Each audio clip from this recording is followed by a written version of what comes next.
Hi guys, ನಮಸ್ತೆ. Welcome back to my channel. So ಇವತ್ತಿನ video ಏನಪ್ಪ ಅಂತಂದರೆ ಇನ್ನೊಂದು ಕುಕ್ಕಿಂಗ್ ರೆಸಿಪಿ ಜೊತೆ ನಾನು ಬಂದಿದ್ದೀನಿ. ಸೊ ಇವತ್ತು ಏನು ಮಾಡೋಣ ಅಂತ ಅಂದ್ಕೊಂಡೆ.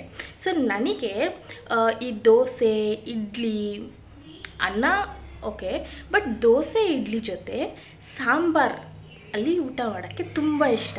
ನನಗೆ ಫೇವ್ರೇಟ್ ಕೂಡ ಸಾಂಬಾರೇ. ಸೊ ಸಾಂಬಾರ್ ರೆಸಿಪಿ ಹೇಗೆ ಮಾಡೋದಂತ ನಾನು ನಿಮಗೆ ತೋರಿಸ್ತೀನಿ. ಅಂದರೆ ಎಲ್ಲರೂ ಮಾಡ್ತಾರೆ ಸಾಂಬಾರು, ಬಟ್ ಕೆಲವೊಂದು ಟಿಪ್ಸ್ ನಾನು ಹೇಳಬೇಕಂತ ಅಂದ್ಕೊಂಡೆ. ಸೊ ಅಡುಗೆ ಮಾಡ್ತಾ ಟಿಪ್ಸ್ ಹೇಳ್ತಾ ಹೇಗೆ ಸಾಂಬಾರು ಮಾಡೋದು ಅಂತ ನಾನು ನಿಮಗೆ ಇವತ್ತು ತೋರಿಸ್ಕೊಡ್ತೀನಿ. ಸೊ ವಿಡಿಯೋ ಸ್ಟಾರ್ಟ್ ಮಾಡೋಕ್ಕಿಂತ ಮುಂಚೆ ಇನ್ನೂ ಯಾರ್ಯಾರು ನನ್ನ ವಿಡಿಯೋನ ಸಬ್ಸ್ಕ್ರೈಬ್ ಮಾಡ್ಕೊಂಡು ನೋಡ್ತಾ ಇಲ್ಲ, ಪ್ಲೀಸ್ ಸಬ್ಸ್ಕ್ರೈಬ್ ಮಾಡಿಕೊಂಡು ಬೆಲ್ ಬಟನ್ನ ಪ್ರೆಸ್ ಮಾಡಿ. ಸೊ ನಾನು ಮಾಡೋ ವೀಡಿಯೋಸ್ ಎಲ್ಲ ನಿಮಗೆ ನೋಟಿಫಿಕೇಷನ್ ಬರುತ್ತೆ. So let's get started. Sambar ಮಾಡೋಕ್ಕೆ ಏನೇನು ಬೇಕಂತ ನಾನು ನಿಮಗೆ ತೋರಿಸ್ತೀನಿ. ಸೊ ನಾನಿಲ್ಲಿ ತರಕಾರಿಗಳನ್ನ ತೊಗೊಂಡಿದ್ದೀನಿ. ಬೀನ್ಸ್, ಕ್ಯಾರೆಟ್, ಪೊಟ್ಯಾಟೊ, ಇದು ಬೆಂಡೆಕಾಯಿನ ಹಾಗೆ ಹಾಕಬಾರ್ದು ಯಾವತ್ತೂ. ಸ್ವಲ್ಪ ಎಣ್ಣೆಯಲ್ಲಿ ಫ್ರೈ ಮಾಡಿಕೊಂಡು ಹಾಕಿ. ಸೊ ಯಾವ ಥರ ನೋಡಿ, ಈ ಥರ ಜಸ್ಟ್ ಇಷ್ಟಾದರೂ ಫ್ರೈ, ಕ್ಲಾರಿಟಿ ಬರ್ತಾಯಿಲ್ಲ ನೋಡಿ, ಇಷ್ಟಾದರೂ ಫ್ರೈ ಆಗಿರಬೇಕು. ಎಣ್ಣೆಲಿ ಫ್ರೈ ಮಾಡಿ ತೆಗ್ದಿದ್ದೀನಿ ನಾನು ಬೆಂಡೆಕಾಯಿನ. ಅಂದರೆ ನಾವಿರೋದು 3 ಜನ ಮನೆಯಲ್ಲಿ, ನನ್ನ ಪಾಪುನು ಸೇರಿಸಿ 3 ಜನ. ಸೊ ನಾನು ಇಬ್ಬರಿಗೆ ಎಷ್ಟು ಬೇಕೋ ಅಷ್ಟು ತರಕಾರಿ ತೊಗೊಂಡಿದ್ದೀನಿ. ಸೊ ಬೆಂಡೆಕಾಯಿ, ಈರುಳ್ಳಿ, ಇಲ್ಲಿ ಬದನೆಕಾಯಿನ ಯಾವತ್ತೂ ಕಟ್ ಮಾಡಿ ನೀರೊಳಗೆ ಹಾಕಿಟ್ಕೋಬೇಕು, ಇಲ್ಲಾಂದರೆ ಅದು ಕನರು ಅಂತಾರೆ, ಇಲ್ಲ ಕಹಿ ಟೇಸ್ಟ್ ಬಂದುಬಿಡುತ್ತೆ ಅಂತಾರೆ. ಸೊ ಬೇಳೆನ ಫಸ್ಟೇ ಬೇಯಿಸಿಟ್ಕೊಂಡಿದ್ದೀನಿ. ಒಗ್ಗರಣೆಗೆ ಸಾಸಿವೆ, ಜೀರಿಗೆ, ಕರಿಬೇವು ಮತ್ತು ಬೆಳ್ಳುಳ್ಳಿ, ಹಿಂಗಿಲ್ಲ ಅಂದರೆ ನಮ್ಮ ಮನೆಯಲ್ಲಿ ಯಾವ ಅಡುಗೆನೂ ಆಗಲ್ಲ. ಎಲ್ಲ ಅಡುಗೆಗೂ ಹಿಂಗಿರಲೇಬೇಕು. ಮತ್ತು ಹುಣಸೆಹಣ್ಣು. ಸೊ ಹೇಗೆ ಮಾಡೋದಂತ ತೋರಿಸ್ತೀನಿ. Let get started. ನಾನು ಕುಕ್ಕರ್ ಇಟ್ಕೊಂಡಿದ್ದೀನಿ. ಕುಕ್ಕರ್ ಇಟ್ಟು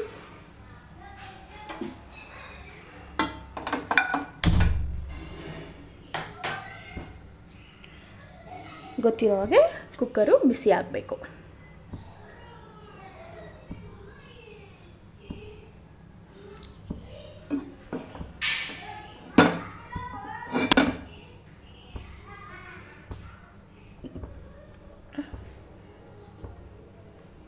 ಅದರಲ್ಲಿ ನೀರಿದೆಯಲ್ಲ, ಸ್ವಲ್ಪ ಆವಿಯಾಗಲಿ. ಆಯಿಲ್,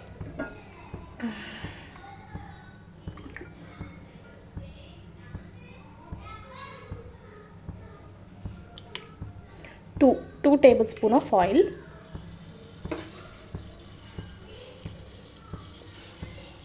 ಸ್ವಲ್ಪ ಕಾಯಿಲೆ ಎಣ್ಣೆ.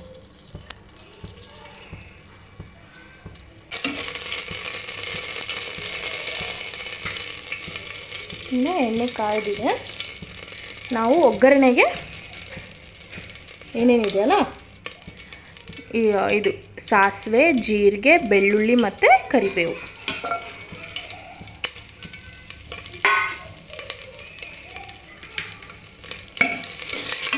ಈ ಥರ ಒಂದು ಸರ್ತಿ ಸಾಂಬಾರು ಮಾಡಿ ನೋಡಿ. ನಿಮ್ಮ ಮನೆಯಲ್ಲಿ ಮಕ್ಕಳಿರ್ಬೋದು, ಇಲ್ಲ ನಿಮ್ಮ ಮನೆಯಲ್ಲಿರೋರು ಇನ್ನೂ ಕೇಳಿ ಹಾಕ್ಕೊಂಡು ತಿಂತಾರೆ. ಟ್ರೈ ಮಾಡಿ ಒಂದು ಸತಿ.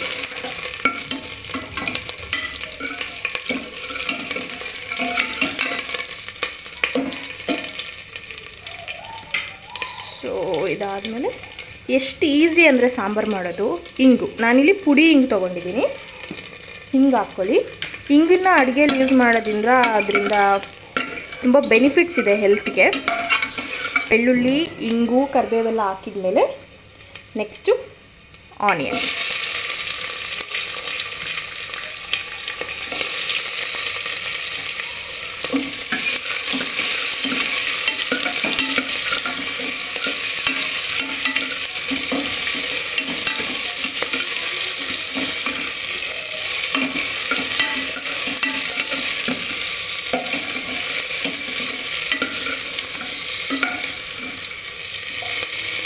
ಆನಿಯನ್ ಏನು ಫುಲ್ ಬ್ರೌನ್ ಆಗಬೇಕಂತ ಏನಿಲ್ಲ, ಜಸ್ಟ್ ಅದು ಸ್ವಲ್ಪ ಎಣ್ಣೆಲಿ ಫ್ರೈ ಆದರೆ ಸಾಕು.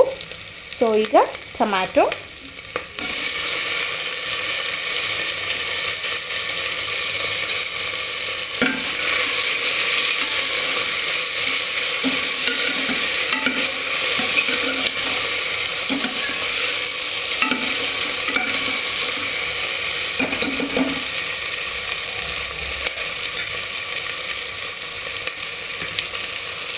ಇದು ಟೊಮ್ಯಾಟೊ ಆಗಲಿ ಆನಿಯನ್ ಆಗಲಿ ಫುಲ್ಲು ಎಣ್ಣೆಯಲ್ಲಿ ಸ್ಮ್ಯಾಶ್ ಆಗಬೇಕು, ಫ್ರೈ ಆಗಬೇಕಂತ ಏನಿಲ್ಲ.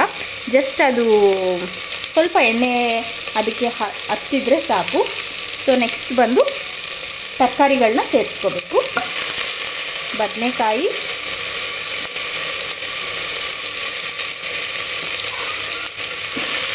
ಸಾಂಬಾರಿಗೆ ಮೇಯ್ನ್ ಇಂಪಾರ್ಟೆಂಟು ಬದನೆಕಾಯಿ ಹಾಕಿಲ್ಲ ಅಂದರೆ ಸಾಂಬಾರು ಚೆನ್ನಾಗೇ ಬರೋಲ್ಲ. ನೆಕ್ಸ್ಟು ಬೆಂಡೆಕಾಯಿ ಎಲ್ಲ ಆಲ್ಮೋಸ್ಟ್ ಎಲ್ಲ ತರಕಾರಿ ಹಾಕ್ಕೊಳ್ಳಿ.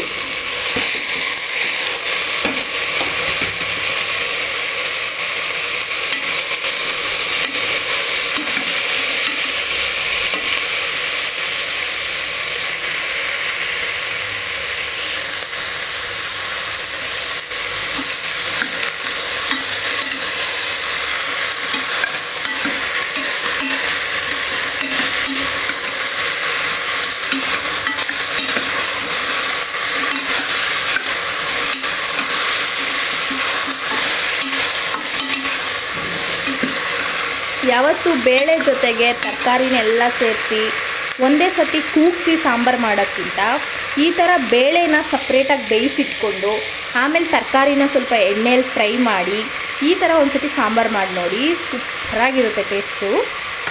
ಸೊ ತರಕಾರಿ ಹಾಕಿದ್ದೀನಲ್ಲ ಅದು ಒಂದು 5 ನಿಮಿಷ ಎಣ್ಣೆಯಲ್ಲಿ ಮಗ್ಲಿ. ಆಯಿಲಲ್ಲಿ ಸ್ವಲ್ಪ ಫ್ರೈ ಆಗಿದೆ ವೆಜಿಟೇಬಲ್ಸ್ ಎಲ್ಲ.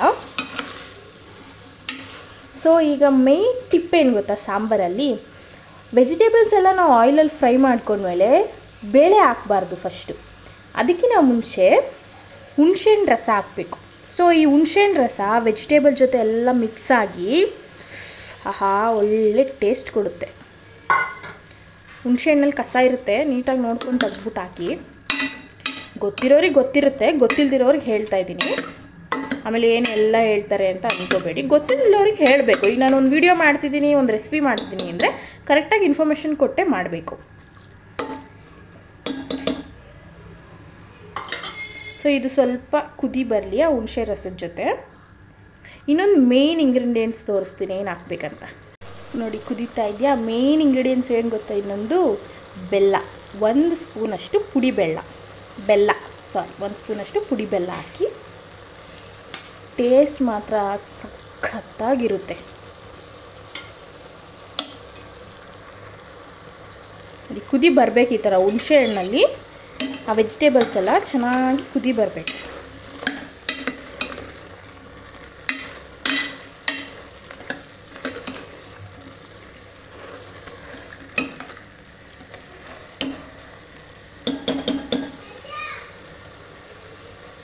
ಸೊ ಈಗ ನಾವು ಸಾಂಬಾರು ಪುಡಿ, ಖಾರದ ಪುಡಿ ಎಲ್ಲ ಸೇರಿಸ್ಕೊಳ್ಳೋಣ.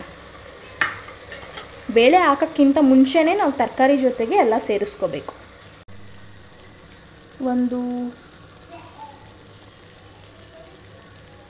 ಒಂದು ಚಿಟಿಕೆಯಷ್ಟು ಅರಿಶಿನ,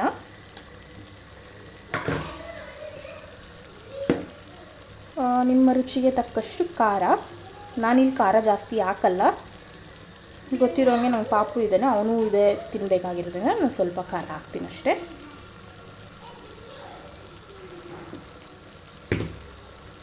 ಮತ್ತು ಸಾಂಬಾರು ಪುಡಿ,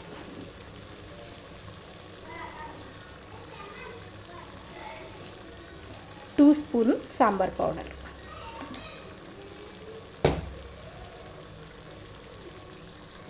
ಚೆನ್ನಾಗಿ ಮಿಕ್ಸ್ ಮಾಡ್ಕೊಳ್ಳಿ.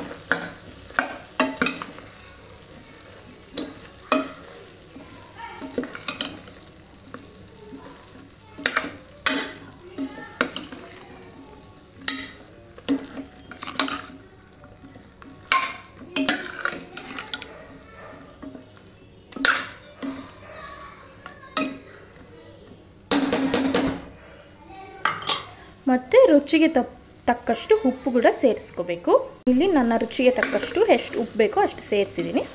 ಅಂದರೆ ಈ ಸಾಂಬಾರಿಗೆ ನಾನೀಗ ಹಾಕಿರೋದು 1.5 ಟೇಬಲ್ ಸ್ಪೂನಷ್ಟು ಉಪ್ಪು.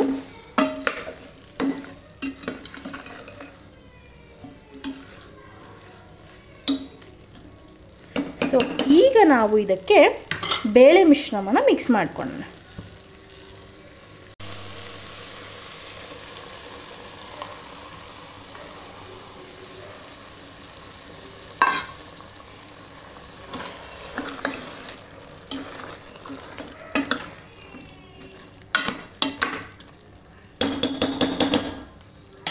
ಮಿಕ್ಸ್ ಮಾಡ್ಕೊಂಡು ಇವಾಗ ಎಷ್ಟು ಬೇಕೋ ಅಷ್ಟು ನೀರು ಹಾಕಿ, ನಾನೀಗ 1 ಕಪ್ ಬೇಳೆ ಹಾಕಿದ್ದೀನಲ್ಲ, ಸೊ ಅದೇ ಕಪ್ಪಲ್ಲಿ 1.5 ಕಪ್ಪಷ್ಟು ನೀರು ಹಾಕ್ತೀನಿ. 1.5 ಕಪ್ಪಷ್ಟು ನೀರು ಹಾಕಿದ್ದೀನಿ.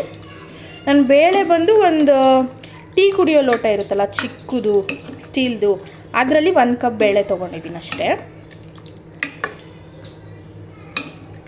ಸೊ ಇವಾಗೆ ನಿಮಗೆ ಉಪ್ಪು ಖಾರ ಎಲ್ಲ ನೋಡ್ಕೊಳ್ಳಿ, ಎಷ್ಟು ಚೆನ್ನಾಗಿ ಬಂದಿದೆಯಾ, ನಿಮಗೆ ಎಷ್ಟು ಉಪ್ಪು ಬೇಕು ಎಷ್ಟು ಖಾರ ಎಲ್ಲ ಟೇಸ್ಟ್ ಮಾಡಿ ನೋಡಿಕೊಂಡು ಆಮೇಲೆ ಕುದಿ ಬಂದಮೇಲೆ ಲಿಡ್ ಮುಚ್ಚಬೇಕು.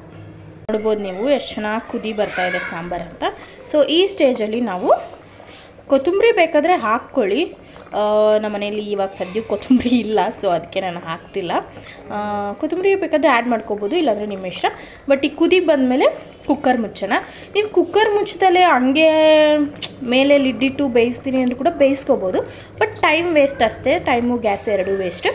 ಇದನ್ನು ಕುಕ್ಕರ್ ಮುಚ್ಚಿಬಿಟ್ಟು 2 ವಿಸಿಲ್ ಬಂದಮೇಲೆ ತೆಗಿಯೋಣ. ಅಷ್ಟೇ ಸಾಂಬಾರು ರೆಸಿಪಿ. ಈಗ ಕುಕ್ಕರ್ ಮುಚ್ಚಿದ್ದೀನಿ. 2 ವಿಸಿಲ್ ಬಂದರೆ ಅಂದರೆ 1 ವಿಸಿಲ್ ಲೋ ಫ್ಲೇಮಲ್ಲಿ 1 ವಿಸಿಲ್ ಹೈ ಫ್ಲೇಮಲ್ಲಿ ಬರ್ಸ್ಬಿಟ್ಟು ಆಫ್ ಮಾಡ್ತೀನಿ. ಅನ್ನಿಸ್ತು ಹೇಳಬೇಕು ಅಂತ, ಅದಕ್ಕೋಸ್ಕರ ಹೇಳ್ತಾ ಇದ್ದೀನಿ. ಯಾರ್ಯಾರ ಮೈಂಡ್ಸೆಟ್ ಹೆಂಗಿರುತ್ತೆ ಅಂತ ನನಗೆ ಗೊತ್ತಿಲ್ಲ, ಬಟ್ ನನ್ನ ಮೈಂಡ್ಸೆಟ್ ಇರೋದು ಹೀಗೇ.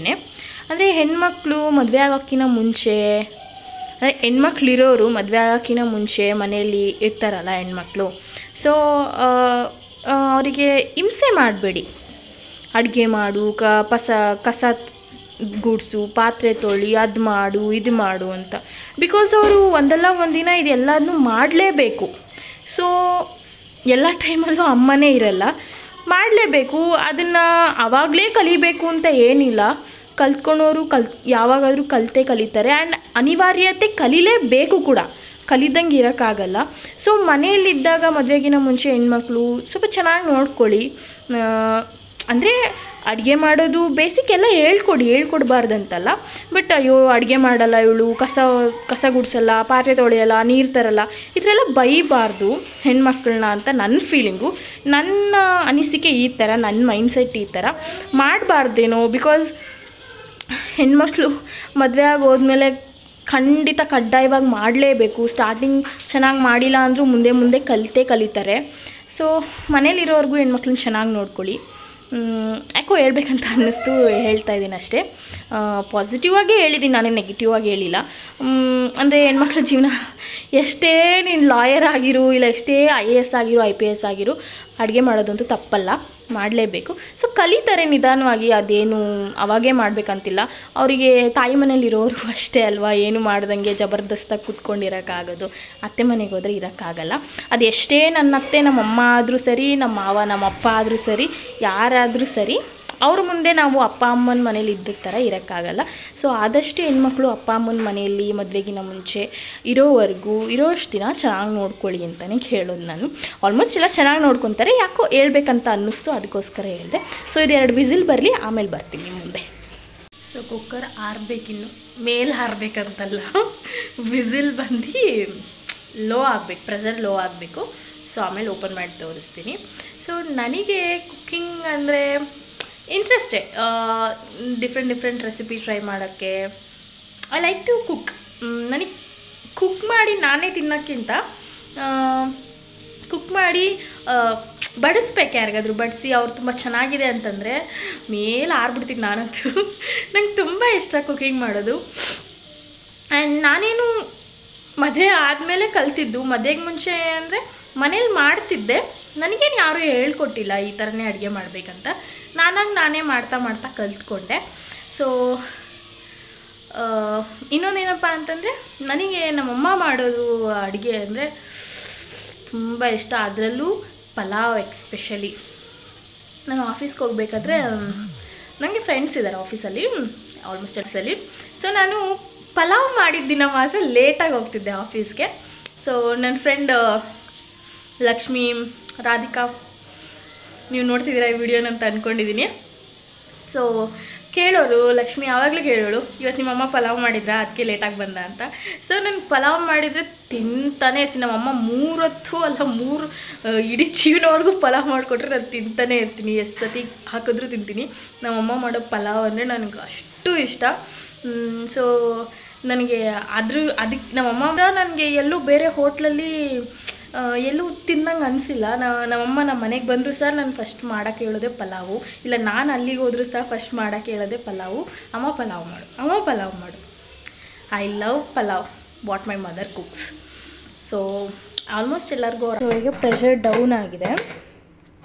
ಓಪನ್ ಮಾಡಿ ತೋರಿಸ್ತೀನಿ ಹೇಗಾಗಿದೆ ಅಂತ.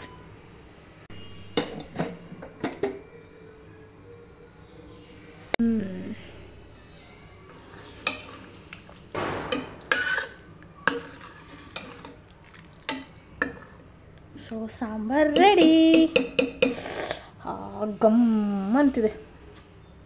ಆ ಇಂಗು, ಆ ಬೆಲ್ಲ, ಅದು ಹುಣಸೆ ರಸ ಎಲ್ಲ ಹಾಕಿ ಸಾಂಬಾರು ಮಾಡಿದ್ರೆ ಟೇಸ್ಟು.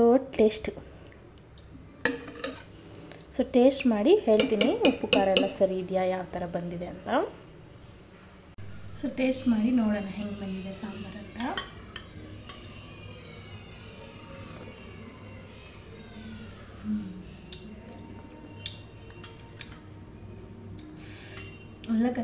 ಆ ಬೆಲ್ಲ ಮತ್ತು ಆ ಹುಣಸೆ ಹುಳಿ ಅಂದರೆ ಟ್ಯಾಮ್ರಿನ್ ವಾಟರ್ ಮಿಕ್ಸ್ ಆಗಿರ್ತಲ್ಲ, ಸೊ ಅದ್ರ ಟೇಸ್ಟೇ ಬೇರೆ.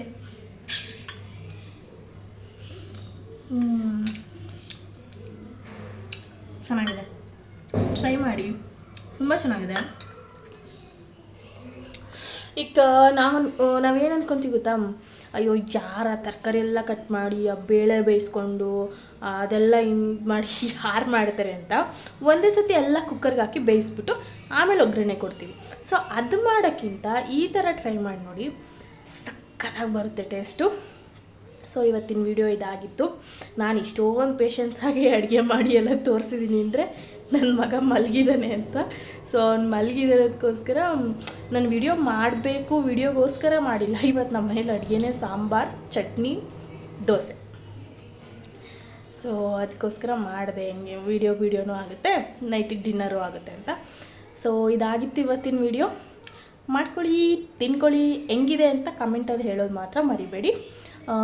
ಸೊ ಇನ್ನೂ ಏನಾದರೂ ರೆಸಿಪಿ ಟ್ರೈ ಮಾಡಬೇಕು ಅಂದರೆ ಕಮೆಂಟ್ ಸೆಕ್ಷನಲ್ಲಿ ಮೆನ್ಷನ್ ಮಾಡಿ, ನಾನು ಟ್ರೈ ಮಾಡ್ತೀನಿ. ಕಮೆಂಟ್ಸ್ ಮಾಡಿ, ಲೈಕ್ ಮಾಡಿ, ಶೇರ್ ಮಾಡಿ, ಸಬ್ಸ್ಕ್ರೈಬ್ ಮಾಡಿ. ಸೊ ಟಾಟಾ, ಬಾಯ್ ಬಾಯ್.